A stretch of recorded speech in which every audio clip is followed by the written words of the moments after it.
안녕하십니까. 오늘 유병준에 대해서 이야기 해본 시간 가져보겠습니다. 유병준이란 말을 어디선가 들어보실 수도 있을 것 같은데요.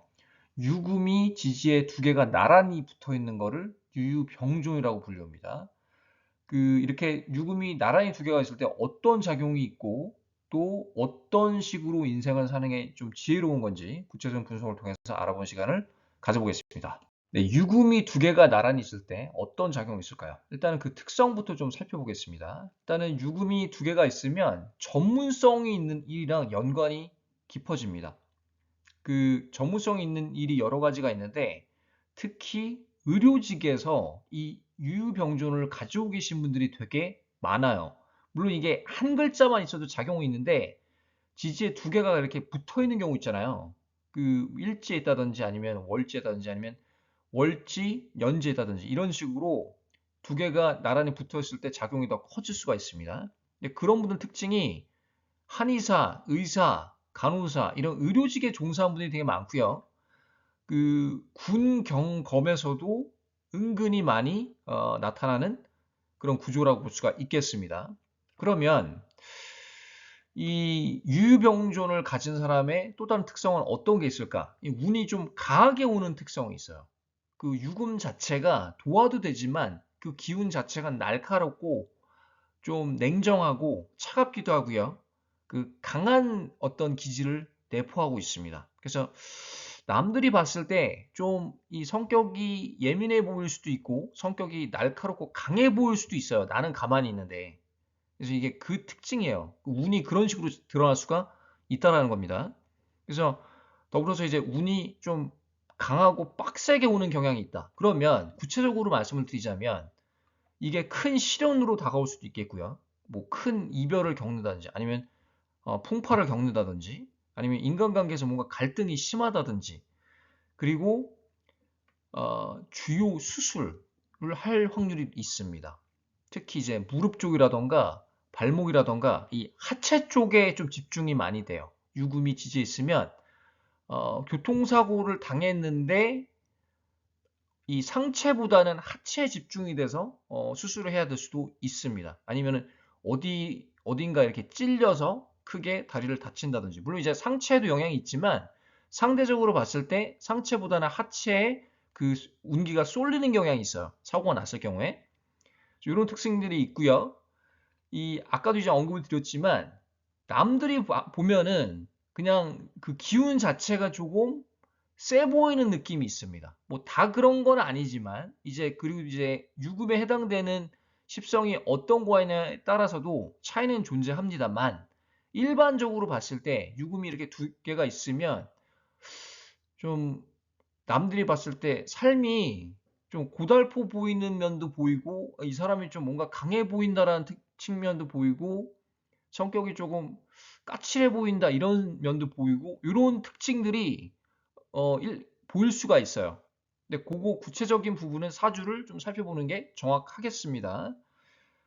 이 유금이 십성 중에서 이제 관성에 해당되는 일간들 있죠. 을목, 간목인데 특히 이제 을목일간들이 영향을 크게 받을 수가 있을 것 같아요. 왜? 유금이 편관이니까. 이 사축 글자를 만나면 어때요? 이 원국에 가지고 있어도 그렇지만 대세운에서 사축 글자를 만나면 건강을 각별히 유의됩니다. 어디 건강을? 간, 담도 이런 데 있죠. 관절. 이게 취약할 수가 있어요. 그래서 워낙에 지금 유금이 있는데 이거 자체도 관성이기 때문에 항상 이 간이랑 관절 건강이 위태롭거든요. 근데 이 상황에서 아니, 사와 축토를 또 만난다고 했을 때는 금의 성향이 어때요? 배가가 됩니다. 몇 배로. 그러니까 간 건강, 관절 건강이 더 안 좋아질 수가 있는 거예요. 물론 이것도 상대적일 수 있지만 이 관성을 잘 제압하는 건 식상입니다. 이랬을 때 식상이 필요하고 동시에 비겁 인성도 같이 오는 게 도움이 되겠습니다. 이 재성이 그 좀 공망인 일주들이 있어요. 병자, 그러니까 재성인 신금, 유금이 공망인 병자, 정축일주들이 있는데 이랬을 경우에 이 신금 혹은 유금을 원구에 가지고 있을 때 어떤 현상이 발생이 되냐? 재성이 해당이 되는데 조금 다른 일주에 비해서 이 유금이 공망이기 때문에, 공망이라고 뭐 돈을 못 번다 이런 게 아니고요. 돈을 잘 벌어요. 돈을 잘 벌 수 있는데 씀씀이가 좀 약할 수가 있어요. 돈에 대해 좀 악착, 좀 집착을 하는 경향이 나타날 수도 있고, 큰 돈을 쓰는 거에 대해서 두려워할 수도 있습니다. 그게 심리적으로 좀 내재되어 있는 일주들이 바로 병자 정축입니다. 돈을 벌 능력도 있고 또 자산을 잘 관리도 하지만 동시에 남들이 봤을 때는 돈을 좀 잘 안 쓰는 그런 느낌이 강해서 조금 그런 것 때문에 인간관계에서 갈등이 생길 수도 있어요. 그래서 병자 정축인데 유금이나 신금이 있다 원국에. 그랬을 경우에 이제 재성에 되게 민감하고 악착같이 돈을 모으려는 경향이 있고요. 그 돈을 쓰는 거에 대해서, 그리고 뭐 이렇게 자동차를 산다거나 뭐 집을 산다거나 할 때도 되게 많은 거를 따지게 되고, 다른 일주에 비해서. 그리고 돈을 쓰는 거 이렇게 1,000만 원, 억 단위로 쓰는 거를 좀 불편해할 수도 있습니다. 이제 그것도 이제 사주를 보는 게 가장 정확하지만 일반적으로 그럴 수 있다라는 거고요. 이번 영상은 조금 유유병존이 있을 때 일반적으로 우리가 나타날 수 있는 현상을 제가 말씀을 드린 거고요. 개인 사주를 분석을 해서 보는 게 가장 확실하긴 합니다. 그럼 이제 다음 슬라이드는요. 이 유유병존이 있을 때 이 유유병존이 좀 긍정적으로 혹은 좀 부정적으로 작용될 수 있는 구조들에 대해서 이야기해 본 시간을 가져보겠습니다. 유병존인 구조 두 가지를 한번 제가 가져왔습니다. 첫 번째부터 보죠. 의류, 정유, 기해입니다. 이런 3주인데 여러분들 한번 잘 살펴보시면 도움이 될 것 같아요. 일단은 지지에서 유금이 두 개가 있고 또 해수가 있고 그냥 봐도 의료인의 어떤 운명을 살 것 같은 구조입니다. 그 해수도 약간 의료적인 성향이 좀 있고요, 기본적으로. 근데 여기 특히 유금이 두 개가 붙어 있는 거, 되게 능력이 있는 사주예요. 그리고 정화, 식신이 있죠. 또 기토, 편재가 있습니다. 이 재성을 끌어들이고 전문성 있는 일을 해서 돈을 창출하는 그런 능력은 좋은 사주인데 건강이 안 좋을 거예요. 이런 사람은 간이랑 이 관절 건강이 안 좋을 겁니다. 허리랑 다리 이런데, 무릎 이런 거를 조금 고질병을 달고 살 수가 있지만 커리어적으로는 되게 성장할 수 있는 그런 어떤 운기를 가지고 태어났습니다. 의료인, 법조인 등에서 좀 종종 볼 수 있는 명식이에요. 좀 말을 좀 직설적으로 할 수도 있고요. 그리고 그런 게 커리어적으로는 플러스가 될 수가 있죠. 왜 그렇게 어떤 일을 결단을 내리는 일을 해야 되니까 그게 의사도 되고 뭐 한의사도 되고 뭐 변호사도 되고 판사도 될 수도 있는데 자기의 의사 결정이 본인의 어떤 커리어에 직접적인 영향을 주는 그런 일. 그러니까 법조인 아니면은 의료인인데 커리어적으로는 좋고 이 사람이 머리도 좋고 다 좋은데 건강은 좀 안 좋을 수가 있어요. 그래서 장단점이 있죠. 사주마다. 그렇죠?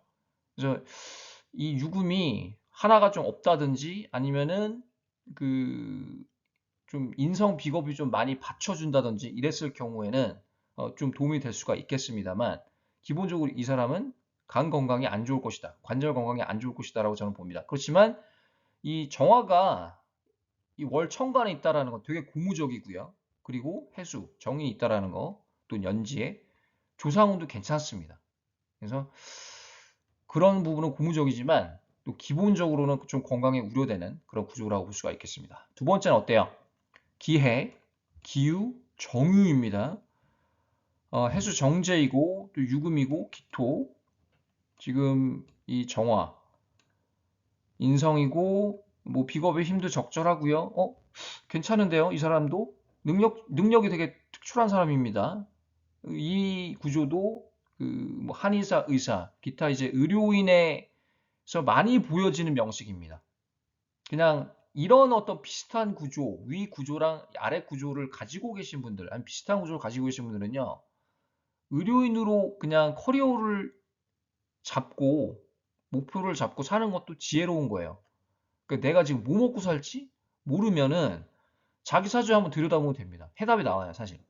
근데 해석을 잘해야죠. 대신에 이 한의사 의사로 커리어를 이어갈 운명이고요. 능력이 탁월하고 어려서부터 의료인으로 그냥 목표를 잡고 사는 게 저는 빠르다고 봐요. 이 사람이 지금 뭐 20대 초반이라 아니면 중학생이에요. 고등학생인데 뭘 해서 살아야 될지 긴가민가 하다면 그냥 의료인으로 살아간다고 생각하고 살면 될 것 같습니다.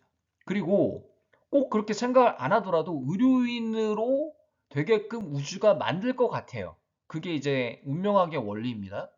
나의 의지와는 상관없이 어떤 시점, 시간이 지나면 그냥 그렇게 돼 있는 거예요. 그게 운명학의 가장 큰 특징 중에 하나고 우리가 좀 기대하는 부분이기도 합니다. 그래서 뭐 우리가 대운이 왔다, 세운이 왔다, 운이 들어왔다라는 얘기가 바로 그 뜻이거든요. 그럼 내가 100%를 안 해도 내가 한 75%만 해도 운이 풀리는 경향이 있어요. 그게 대운을 만나서 그래요, 사실. 그리고 그 타이밍에 맞춰져요. 이상하게 대운이 따라주고 세운이 받쳐주는 때 뭔가를 하면요. 타이밍이 잘 맞습니다. 이상하게. 근데 반대로 운이 안 좋을 때 있잖아요. 운이 안 좋을 때 뭔가 큰 노력을 하더라도 결과가 잘 안 나오는 이유가 타이밍이 잘 안 맞아요. 뭔가 인간관계에서 첫 번째로 어긋나고 투자를 잘못하고 잘못된 타이밍에 투자를 하고 잘못된 사람한테 투자를 하고 계약서를 잘못된 타이밍에 쓰고 이런 일이 비일비재하죠. 거기다가 건강이랑 뭐, 뭐 부부 관계 이런 것들이 다 좀 부정적인 영향을 받을 때가 운이 안 좋을 때 그런 일이 생기거든요. 그래서 이 운기가 어떻게 작용하는지 그 시점을 아는 게 되게 중요합니다. 이렇기 때문에. 그래서 운이 들어왔을 때는 내가 일단은 긍정적인 생각이 많이 들고 100% 노력을 안 해도 80%만 해도 대운이 안 좋을 때 막 100% 하려고 하는데도 잘 안 됐을 때보다 잘 풀려요. 실제로 그런 경우를 여러 번 봤습니다. 그래서 위 구조, 의료일주, 기해일주 구조인데 유유병존을 가지고 있어요, 둘 다. 기본적으로 의료적인 성향이 강한 어떤 그런 구조라고 볼 수 있고 이 윗세대에서도 의료인이 나왔을 확률이 높습니다. 이런 삼주들은요. 그게 유전이 되거든요, 사주가 또. 근데 이제 꼭 내 아버지 어머니가 의료인이 아니었어도 그 할아버지 할머니 아니면 뭐 증조 때가 이 3대가 의료인에 뭐 가까운 일을 했다거나 의료적인 일을 했을 확률도 있어요. 아니면 그런 유전자를 타고난 집안일이라고 저는 봅니다. 그렇기 때문에 사주는 보이게 보이지 않게 유전되는 경향이 있습니다. 그래서 이런 부분도 여러분들이 좀 눈여겨보시면 도움이 될 것 같습니다. 그래서 오늘은 유병존에 대해서 이야기를 해봤고요. 어떤지 모르겠어요. 사주 상담은 그 카톡 라이프 이즈 사주로 부탁을 드리겠습니다. 오늘 여기까지 하고요. 다음에 다른 주제로 찾아뵙겠습니다. 감사합니다.